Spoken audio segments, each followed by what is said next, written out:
नसलेल्या गोष्टींमध्ये अडकून पडल्याने असलेल्या गोष्टी गमावण्याची वेळ येणारच. नसलेल्या गोष्टींमध्ये अडकून पडणे म्हणजे आपल्या मनाला कल्पनांमध्ये, भीतीत किंवा अपेक्षांमध्ये अडकवून ठेवणे. जेव्हा आपण जे मिळालं नाही त्यावर सतत विचार करत राहतो, तेव्हा आपल्याकडे आधीपासून असलेल्या गोष्टींची कदर करायची क्षमता कमी होते. मानसशास्त्रानुसार मन जेथे लक्ष केंद्रित करतं तेथील अनुभव तीव्र होतात. म्हणूनच जर मन काय नाही यावर अडकून राहिलं तर काय आहे हे हरवून बसतो.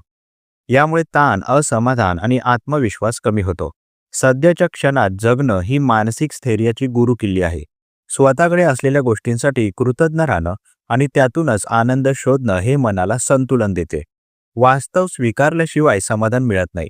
म्हणून जे नाही त्यावर न राहता जे आहे त्याची किंमत ओळखा, कारण त्यातच खरा आनंद आणि शांती दडलेली आहे. धन्यवाद.